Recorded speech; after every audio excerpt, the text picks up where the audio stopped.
बिस्मिल्लाहिर्रहमानिर्रहीम। अस्सलाम वालेकुम। आप देख रहे हैं UK immigration law with Zahid Chaudhary और मैं हूं आपका होस्ट कामरान खान। जैसा कि आपको पता है, यह प्रोग्राम यूके के मकामी वक्त के मुताबिक 6 बजे पेश किया जाता है।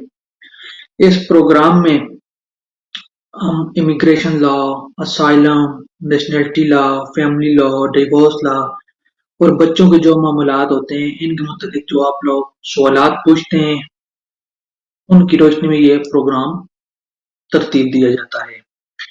वक्त के मुख्तसर होने की वजह से और आपकी फाइल को पढ़े बगैर हम आपको एग्जैक्ट तो नहीं बता सकते, लेकिन कम से कम आप जो हमें इंफॉर्मेशन देते हैं हम उससे आपको इतना बता सकते हैं कि आप कहाँ पे स्टैंड कर रहे हैं। इस प्रोग्राम को करने का मकसद सिर्फ और सिर्फ फ्लाई अमा है और आप लोगों की खिदमत करना है। लिहाजा इस प्रोग्राम का ज्यादा फायदा उठाएं। हमारे यूट्यूब चैनल जीएमसी टीवी को सब्सक्राइब करें और हमारे फेसबुक पेज जीएमसी नेटवर्क को लाइक करें ताकि हमारे आने वाली तमाम वीडियोस आप तक पहुंच सकते हैं। और आपको अगर किसी किस्म का कोई भी सवाल पूछना हो तो आप दुराने वीक मैसेज के जरिए, व्हाट्सएप के जरिए, फेसबुक पे, हर किसी भी सोशल फॉर्म पे आप पूछ सकते हैं और हम आपका जवाब अगले प्रोग्राम में उसमें शामिल करेंगे। जैसा कि आपको पता है, अमूमन जाहिद चौधरी साहब हमारे साथ मौजूद होते हैं और आपके पूछे जाने वाले तमाम सवालात के जवाब देते हैं, लेकिन आज वो उनकी कोई जाती वजूहात की बिना पे वो मसरूफ थे, तो आपके जो भी सवालात हैं उनके जवाबात में आपको आज दूंगा इंशाल्लाह। जैसा कि क्वेश्चन नंबर 1 है कि इसने पूछा है पाकिस्तान से, ये आउटसाइड ऑफ कंट्री क्वेश्चन आया है कि उसने पूछा है कि एंट्री के लिए जो स्पाउस वीजा है उसके लिए रिक्वायरमेंट्स क्या है। मैं आपको बताता चलूं कि जो एंट्री क्लियरेंस है यूके के स्पाउस वीजा के लिए, उसकी रिक्वायरमेंट की तरफ चलते हैं। दो टू टाइप ऑफ रिक्वायरमेंट्स हैं। एक, सम डॉक्यूमेंट्स हमें चाहिए होते हैं फ्रॉम पाकिस्तान या आउट ऑफ कंट्री, और कुछ डॉक्यूमेंट हमें चाहिए होते हैं यूके से। सबसे पहले मैं आपको बताता चलूं कि जो डॉक्यूमेंट्स हमें पाकिस्तान से चाहिए उनमें कौन कौन से शामिल हैं। सबसे पहले तो जो एप्लीकांट है, जो अप्लाई कर रहा है स्पाउस वीजे के लिए, एंट्री क्लियरेंस के लिए, उसका पासपोर्ट, और ये बात याद रखें कि इस पासपोर्ट का वैलिड होना जरूरी है, वैलिड पासपोर्ट हो। दूसरा, मैरिज सर्टिफिकेट, जैसे कि शादी हुई है आपकी, वो मैरिज सर्टिफिकेट उर्दू में होता है लेकिन उसको आपने कन्वर्ट करना है इंग्लिश में। और या जो आजकल नादरा के आ रहे हैं वो भी उर्दू और इंग्लिश मिक्स होते हैं, वो भी चल जाता है, उसकी आपको ट्रांसलेशन की जरूरत नहीं होती। अच्छा, कोई भी डॉक्यूमेंट अगर आपने लगाना है पाकिस्तान से, अगर वो उर्दू में है तो उसकी इंग्लिश में ट्रांसलेशन होना जरूरी है। ठीक है। एक और बात, टीबी टेस्ट, ये भी जरूरी है। अगर कोई बंदा पाकिस्तान से आ रहा है तो उसके लिए टीबी टेस्ट भी, सर्टिफिकेट भी जरूरी है। लेकिन ये बात नोट कर लें कि ये जो होता है ना टीबी टेस्ट वगैरह, ये सिर्फ 6 मंथ के लिए वैलिड होता है। लिहाजा आप देखें जब आप एप्लीकेशन कर रहे हैं कि ये उस टाइम पे वैलिड है या नहीं है। सम टाइम डॉक्यूमेंट्स तैयार नहीं होते, आप पहले करवा लेते हैं तो टाइम ऑफ एप्लीकेशन पे जो है ये एक्सपायर होता है। सो ये सिर्फ 6 मंथ के लिए होता है। इसको जब आप एप्लीकेशन कर रहे हैं उस वक्त वैलिड होना जरूरी है। कुछ लोग क्वेश्चन पूछते हैं, क्या है कि हमारा वीजे पे 3 मंथ 3 मंथ लग गए, 4 महीने लग गए हैं, तो हमारा टीबी टैक्स एक्सपायर हो गया है, यूके आने से पहले वीजा उनका हो गया है, तो वो आपका ठीक है चल जाएगा फिर वो भी। लेकिन जब आप एप्लीकेशन कर रहे हैं उस वक्त उसका वैलिड होना जरूरी है, टाइम ऑफ एप्लीकेशन भी याद रखें। और जो एक और रिक्वायरमेंट है इंग्लिश सर्टिफिकेट। अगर जो सब A1 जो है ना वो चाहिए होता है पाकिस्तान से आने के लिए इंग्लिश सर्टिफिकेट। अगर इससे ऊपर A2 है, BA1 है, वो भी चल जाता है। और आप लोगों ने रिलेशन साबित करना है, उसके लिए चाहिए होंगे वेडिंग फोटो वगैरह, जो भी उधर सेरेमनी वगैरह हुई है उसका प्रूफ के तौर पर कि ये शादी हुई है पाकिस्तान में। और उसके बाद जब शादी के बाद आप अपने स्पाउस के साथ या स्पॉन्सर के साथ कांटेक्ट में रहे हैं, व्हाट्सएप के जरिए, मैसेज के जरिए, फोन कॉल के जरिए, वो भी प्रूफ करना लाजमी है। और प्रिंट शूट ले लें, उसको प्रिंट कर लें, वो भी साथ सबमिट करवाना जरूरी है। अब चलते हैं थोड़ा सा यहाँ से कौन से डॉक्यूमेंट चाहिए होते हैं। सबसे पहले तो जो स्पॉन्सर है उसको पासपोर्ट ब्रिटिश हो, उसकी कॉपी चाहिए होगी। ठीक है। उसके बाद जो है वेज स्लिप 6 मंथ की चाहिए। कुछ एक्सेप्शनल सर्कस होते हैं, कुछ लोग एग्जम्प्टेड होते हैं फाइनेंशियल रिक्वायरमेंट से, तो वो सेपरेट इश्यू है। लेकिन नॉर्मल चाहिए होती है 6 मंथ की स्लिप्स चाहिए होती हैं, और 6 मंथ की बैंक स्टेटमेंट जो आपकी वेज आ रही है वो आपस में जब कंपेयर करें तो वो इक्वल होनी चाहिए। और दूसरी बात के जो वेज स्लिप है 6 मंथ की, वो रेगुलर हर जिस तरह जनवरी फरवरी मार्च अप्रैल तरतीब में होनी चाहिए। ये नहीं जनवरी फरवरी की और फिर 2 मंथ 2 मंथ मिसिंग है, फिर इस तरह नहीं चलता। आपको स्टेट जनवरी फरवरी मार्च अप्रैल जो भी हो लगातार होनी चाहिए। 6 मंथ की इसी तरह बैंक स्टेटमेंट भी आ गई। उसके बाद जो है प्रॉपर्टी असेसमेंट रिपोर्ट होती है कि आया कि अगर वो आपकी जो स्पाउस है या एप्लीकेंट जब यूके में आएगा तो रहेगा किधर। अगर आपने रेंट पे लिया हुआ है घर, या आपके वालदेन का है फैमिली का है, अगर आपने रेंट पे लिया हो तो उसके लिए आपको टेनेंसी एग्रीमेंट भी चाहिए होगा। अगर आपके वालदेन का है तो फिर आपको इस तरह करना पड़ेगा कि वालदेन जिसकी भी नाम पर है या फ्रेंड का है आपको दिया हुआ उसने रेंट फ्री के तौर पे, तो आपको उसकी लेटर लगाना पड़ेगा उनका, और साथ घर का प्रूफ लगाना पड़ेगा कि ये रजिस्ट्री हो गई घर की वगैरह कि उसके नाम पे है। जो ही आप एप्लीकेशन करते हैं तो नॉर्मली 6 मंथ का टाइम होता है, 6 मंथ के दौरान वो डिसाइड कर लेते हैं।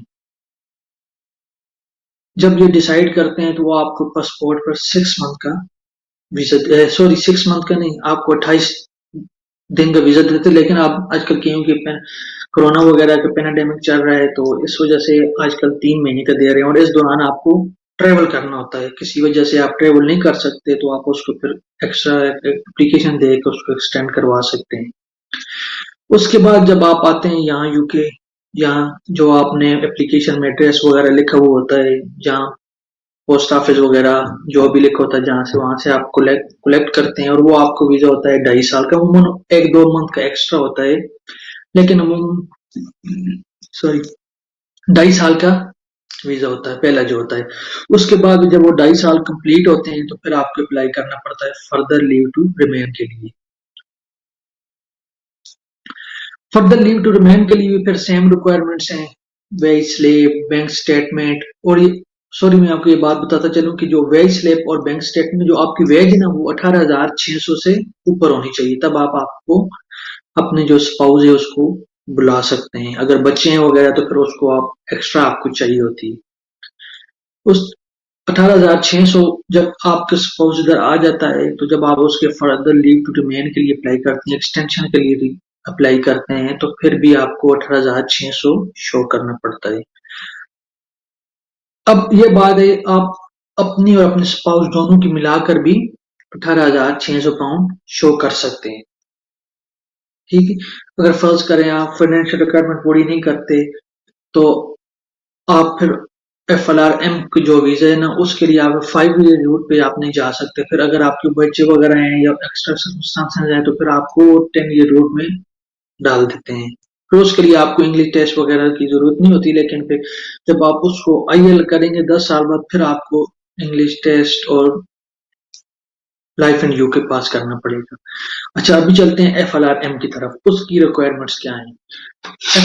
FLRM की तरफ जाने से पहले आपको बताते चलूं कि 2.5 साल बाद आप लोग अप्लाई कर सकते हैं।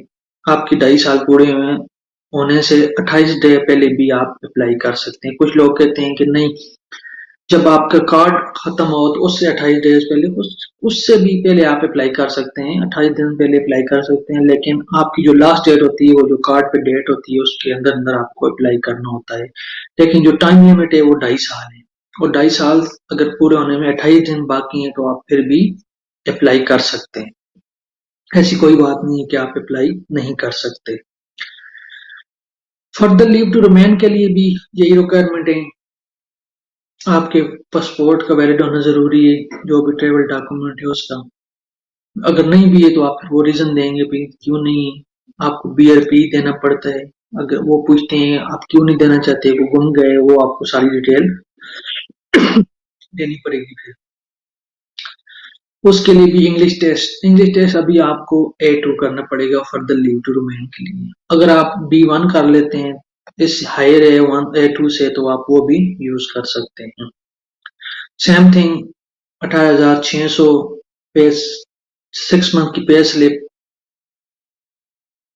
तरतीब से होनी चाहिए सारी, जनवरी फरवरी मार्च अप्रैल इस तरह कोई भी मत तरतीब से होनी चाहिए, मिस नहीं होनी चाहिए। और जो अमाउंट लिखी हुई हो उस पे वेज स्लिप पे वही आपके अकाउंट में भी आनी चाहिए। अगर कैश एट हैंड है तो फिर भी वो आपको अपने अकाउंट में, अगर फिनी भी एक ऊपर है तो आपको वो भी रखनी पड़ेगी। वो दोनों को कंपेयर करें तो वो अमाउंट इक्वल होनी चाहिए। और इसके अलावा आपको एम्प्लॉय लेटर चाहिए होगा, उसमें जिसमें आपका जो एम्प्लॉयर है वो वेरीफाइड करेगा कि ये मेरा एम्प्लॉय है, इसकी जॉब का टाइटल क्या है, परमानेंट है, टेम्परेरी है, ठीक है। उसमें फिर वो लिखेगा कि कितने पर आवर दे रहे हैं, मंथली कितनी इनकम है, ईयरली कितनी इनकम है। और इसके साथ ही वो लिखेगा, आपके जॉब टाइटल भी लिखेगा, डिक्लेयर करेगा। आपने जॉब स्टार्ट कब की वो इस बारे में लिखेगा, वो एक लेटर होता है एम्प्लॉयर लेटर, वो आपको साथ लगाना पड़ेगा प्रूफ के तौर पे। अगर आप दोनों मिला के 18,600 की रिक्वायरमेंट पूरी करें तो इसी तरह फिर दोनों स्पाउस की भी, सॉरी, एप्लीकांट की भी और स्पाउस की भी, दोनों की वेज स्लिप 6 मंथ की लगानी पड़ेंगी आपको। 6 मंथ की बैंक स्टेटमेंट लगाने पड़ेंगी, एम्प्लॉय लेटर दोनों का लगाना पड़ेगा, एप्लीकांट का भी और स्पाउस का भी लगाना पड़ेगा। इंग्लिश टेस्ट हो गया A1। इसके अलावा अगर बच्चे वगैरह हैं तो उनके बर्थ सर्टिफिकेट और पासपोर्ट का भी, अगर पासपोर्ट बना हुआ है तो हाउस रिपोर्ट अगेन अगर लगानी पड़ेगी। प्रॉपर्टी असेसमेंट रिपोर्ट आया कि वो देखेंगे कि प्रॉपर्टी जो है और क्राउडेड तो नहीं है। और अगर प्रॉपर्टी आपने रेंट की हुई है तो टेनेंसी एग्रीमेंट है, अगर रेंट फ्री है, आपके फ्रेंड ने दी हुई है आपको, आपके वालिदैन की है, तो उसके लिए रजिस्ट्री की कॉपी लगानी पड़ेगी आपको। और साथ उनसे लेटर लगाना पड़ेगा और पासपोर्ट की कॉपी, जिसमें वो लेटर में वेरीफाइड करेंगे कि ये प्रॉपर्टी हमारी मलकियत है और ये मेरा बेटा है और हम ये इसकी वाइफ है, ये रेंट फ्री हमारे साथ रह रहे हैं, ये कोई किराया वगैरह अदा नहीं कर सकते और जब तक ये रहना चाहते हैं ये उसमें रह सकते हैं। ये सारी रिक्वायरमेंट है उस लेटर की, उसमें भी हाउस ओनर होगा वो लिखेगा इसमें, ठीक हो गया। और जो इसी तरह आपके पासपोर्ट की कॉपी वगैरह लगेगी, आपको नेशनैलिटी अगर आप फ्रॉम बर्थ आपको मिली हुई है तो वो प्रूफ लगाएंगे, अगर बाद में मिली है तो किस डेट को मिली है वो डेट चाहिए होगी नेशनैलिटी की। और इसके साथ इंग्लिश टेस्ट मैंने आपको बता दिया A2 चाहिए होगा। ये है फर्दर लीव टू रिमेन के लिए। अभी जब आप फर्दर लीव टू रिमेन के लिए अप्लाई करेंगे उसके बाद उस जब वो अप्रूव्ड हो जाएगा तो उसके बाद अब अगली बारी आ जाएगी इंडेफिनिट लीव टू रिमेन यानी सेटलमेंट की। उसकी तरफ चलते हैं। उसके लिए भी आपको सेम रिक्वायरमेंट्स पूरी करनी पड़ती हैं। 18,600 है जो प्रॉपर्टी असेसमेंट वगैरह वगैरह वो हम डिस्कस करते हैं अभी आगे चल के। लेकिन अभी एक बात याद रखनी है कि अगर आपने लाइफ इन यूके और या इंग्लिश लैंग्वेज टेक्स्ट B1 जो है या इससे इक्वल नहीं किया हुआ तो फिर आप 5 साल बाद भी ILR के लिए अप्लाई नहीं कर सकते, फिर आपको फर्दर लीव टू रिमेन के लिए अप्लाई करना पड़ेगा अनटिल आप ये इंग्लिश लैंग्वेज टेस्ट B1 और जो लाइफ इन यूके पास नहीं करते। तो ये उस वक्त तक 10 साल तक आपको लेना पड़ेगा। 10 साल बाद फिर आप अगर दूसरी कैटेगरी में चले जाएंगे 10 साल रूट पे तो ILR के लिए भी सेम आपको 18,600 वेज शो करनी पड़ेगी। आपकी पासपोर्ट BRP का BRP की कॉपी है ओरिजिनल, वो जो स्कैन, ये सारे डॉक्यूमेंट आजकल क्योंकि एप्लीकेशन सारी ऑनलाइन हो गई है तो आप खुद भी स्कैन कर सकते हैं डॉक्यूमेंट्स। आप अपॉइंटमेंट लेके 70 या 50 सम फीस है आप उनको दे के जब अपॉइंटमेंट में आप जाते हैं फिंगरप्रिंट के लिए तो वो आपके डॉक्यूमेंट भी स्कैन कर लेते हैं। अमूमन जब आप फर्दर लीव टू रिमेन या ILR के लिए जाते हैं तो आपको फिर प्रूफ ऑफ एड्रेस भी शो करना पड़ता है कि आप 2 साल से या 5 साल से इकट्ठे रह रहे हैं कोई लेटर वगैरह, कोई घर एड्रेस पे जो आपके लेटर है, कॉलिंग कार्ड वगैरह या डॉक्टर वगैरह के जो लेटर आते हैं आपके, या बच्चों के नर्सरी वगैरह के जो लेटर आते हैं, वो एड्रेस आपको जो वो आप साथ लगाएंगे। अगर जॉइंट अकाउंट है आपका, या कोई भी जॉइंट बिल है, पानी का बिल हो गया, काउंसिल टैक्स हो गया, वो भी आपको साथ लगाने पड़ेंगे, क्योंकि ये शो करना होता है कि आप इन 2.5 सालों में वीजा मिला है, ये आप इकट्ठे रह रहे हैं और फ्यूचर में भी आपका इकट्ठा रहने का इरादा है। ILR में भी जो एक्स्ट्रा चीज है वो B1 टेस्ट है, और life in the UK main thing. कुछ क्वेश्चन लास्ट टाइम के लिए पूछा था कि हमने अप्लाई कर लिया है ILR के लिए, ILR के लिए अप्लाई करने लगे थे, लेकिन हमारा जो लाइफ इन यूके है वो क्लियर नहीं हुआ। अभी हमें क्या करना चाहिए? तो आपको चाहिए कि आप फर्दर लीव टू रिमेन के लिए अप्लाई करें, ठीक है। जब वो सक्सेसफुल हो जाए, तो अगर आपके 5 साल कंप्लीट हुए हैं, तो आप इस दौरान अगर लाइफ एंड यूके पास कर लेते हैं, तो फिर आप जो है स्टेट अवे ILR के लिए किसी वक्त भी अप्लाई कर सकते हैं। और इसमें ILR के लिए आपको NHS फीस वगैरह की जरूरत नहीं है, लेकिन जब आप एंट्री क्लियरेंस करेंगे उसके लिए भी आपको NHS फीस जो होती है, IHS फीस, आई थिंक अब तो 1500 समथिंग है, पहले 1500 प्लस कुछ पाउंड है। NHS फी आपको एंट्री क्लियरेंस के लिए भी वो चाहिए होगी, और जो होम ऑफिस की फीस है वो भी चाहिए होगी। फर्दर लीव टू रिमेन के लिए भी आपको इसी तरह IHS की फीस चाहिए होगी, साथ होम ऑफिस की जो फीस है वो चाहिए होती है। वो कुछ साथ कार्ड के 19 पाउंड समथिंग भी चार्ज करते हैं। तो लेकिन जब आप इंडेफिनिट लीव टू रिमेन के लिए जाएंगे, तो आपको फिर IHS फीस की जरूरत नहीं है, या कुछ ऐसे एग्जाम्पशन भी हैं जिसमें आप IHS फीस आप एग्जेम्प्टेड है। फॉर एग्जांपल, आप या आपकी वाइफ कोई मेडिकल पेशेंट्स पेशे से मुंसलिक है, तो वो एग्जेम्प्ट कर देते हैं उस सूरत में। अगर आपने पे की हुई भी होती है, तो बाद में वो आपको ईमेल या लेटर लिखते हैं कि आप एग्जेम्प्टेड है, लिहाजा आप क्लेम करके अपनी IHS फीस वापस ले लीजिए। उसके बाद चलते हैं जी, ILR के वीजा जब हो जाता है।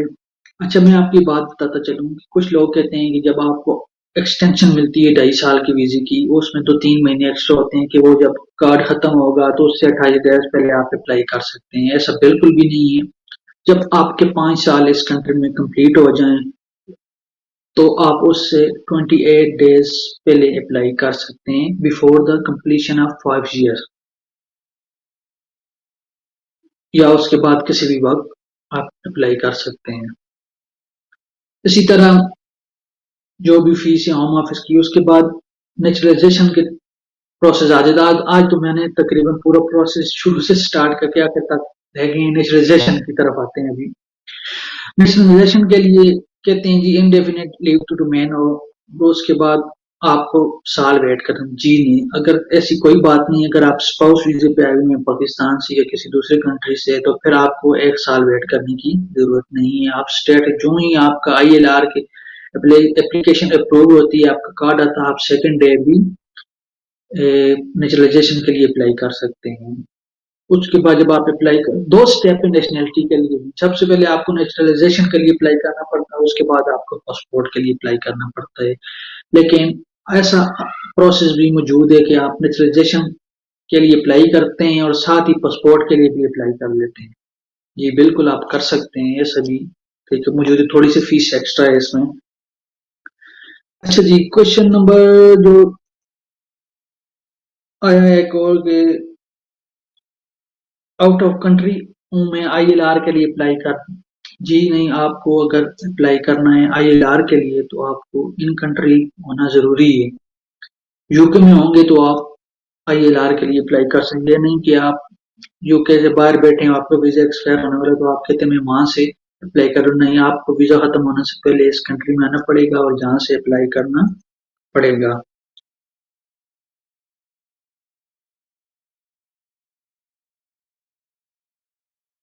अच्छा, ये एक और फैंसी की वजह के बारे में पूछा है, तो ये पूछ रहे क्वेश्चन के, फैंसी को बुलाना चाहता है तो उसके लिए कौन सी रिक्वायरमेंट्स है?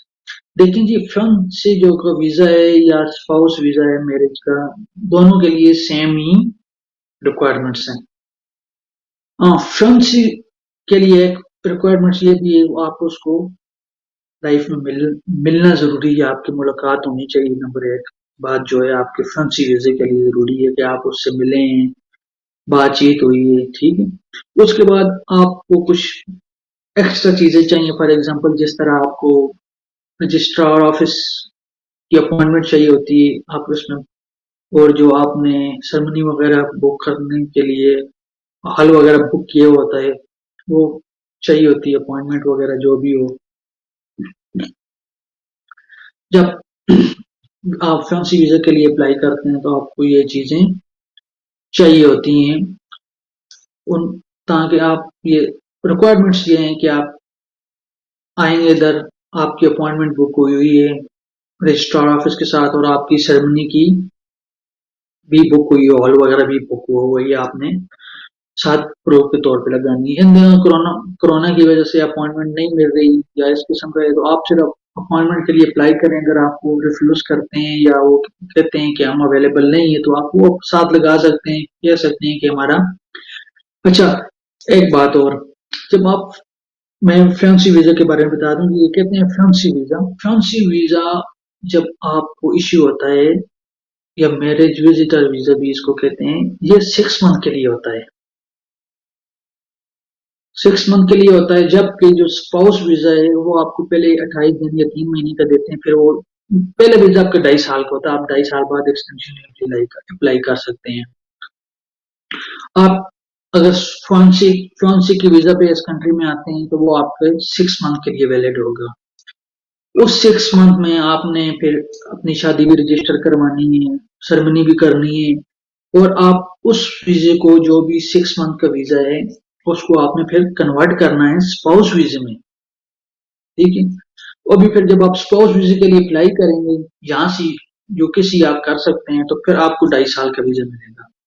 फिर आपको अगेन एक्सटेंशन के लिए अप्लाई करना पड़ेगा, फिर 2.5 साल का वीजा मिलेगा। बाकी रिक्वायरमेंट जो है फ्रांसी वीजे के लिए भी वही 18,600 वेज होनी चाहिए, प्रॉपर्टी वगैरह होनी चाहिए और रेंट पे ली हुई है जिस वालदेन की है उन सारी पे वो आएगी जब एप्लीकेंट आएगा इस कंट्री में तो उसके रहने की जगह मौजूद है, ये जो प्रॉपर्टी मौजूद है वो ओवर क्राउडेड तो नहीं है, इसलिए प्रॉपर्टी असेसमेंट रिपोर्ट चाहिए होती है, ठीक है? तो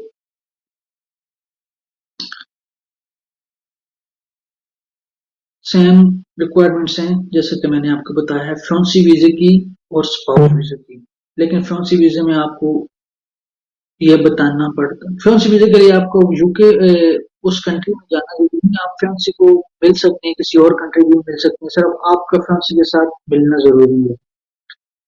उसके बाद जब बाकी तो रिक्वायरमेंट सारी सेम ही 18,600 वही स्लिप होनी चाहिए, वही बैंक स्टेटमेंट, प्रॉपर्टी रिपोर्ट और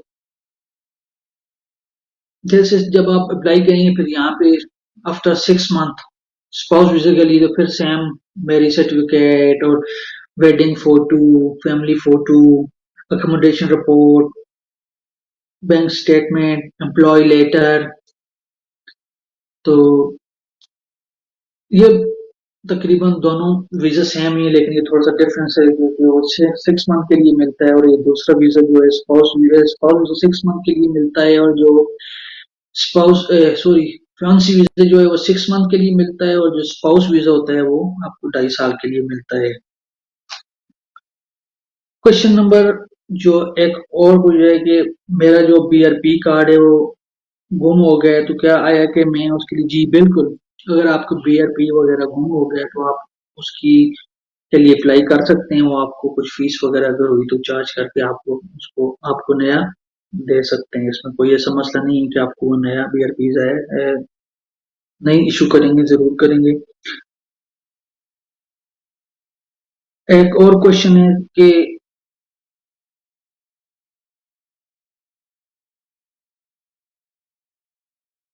बीआरपी वगैरह जी हाँ जी बीआरपी आपको जो फर्स्ट बीआरपी कार्ड है वो आपको पोस्ट ऑफिस से मिलेगा, वो जब आप एप्लीकेशन करते हैं ना फर्स्ट टाइम एंट्री क्लियरेंस के लिए तो उस वक्त उसमें वो पूछते हैं कि कौन सा पोस्ट ऑफिस आपके नजदीक है तो फिर वो आपको जब वो एड्रेस जो आप लिखते हैं तो उस एड्रेस पे वो सेंड कर देते हैं, जो भी पोस्ट ऑफिस का होता है।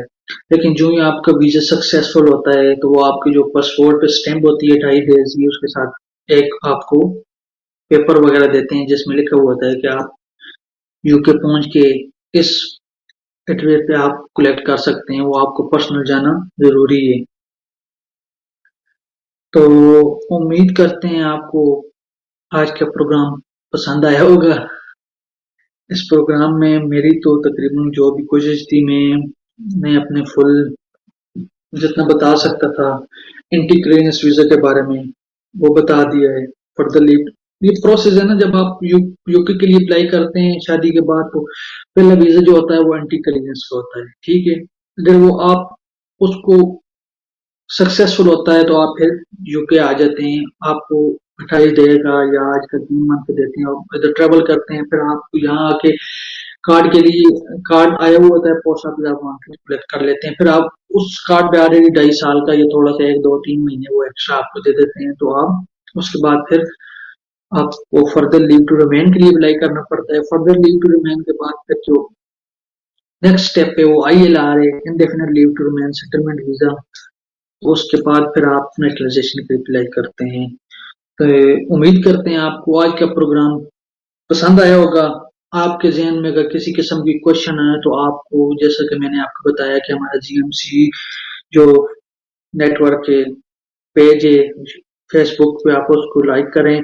और जो हमारा यूट्यूब चैनल है GMC टीवी, इसको सब्सक्राइब करें ताकि हमारी तमाम वीडियोस जो भी आती हैं लॉ के ऊपर, और ये जो भी चेंजेस होती हैं हर महीने या हर वीक पे, जो भी चेंज वगैरह होती है, कोई डिसीजन आता है कोर्ट का, तो हम वो हमारी कोशिश होती है कि हम जल्दी से जल्दी आप लोगों तक पहुंचाएं, उसको अपलोड करें। और आप हमारा जब यूट्यूब चैनल GMC टीवी वो सब्सक्राइब किया हुआ होगा, तो आपके पास जो ही हमारी वीडियो अपलोड होगी आपके पास नोटिफिकेशन आ जाएगा, तो आपको आप तक पहुंच जाएगी। लिहाजा कोशिश करें कि हमारा यूट्यूब चैनल को सब्सक्राइब करें, हमारा फेसबुक पेज जो है GMC नेटवर्क उसको लाइक करें, तमाम ताकि हमारी आने वाली तमाम वीडियोस आप तक पहुंच सकें। उम्मीद करते हैं कि आप हमें अब इजाजत देते हैं। इजाजत चाहूंगा आपसे। अपने अपने गर्दनुमा के लोगों को ख्याल कीजिए। अल्लाह हाफिज।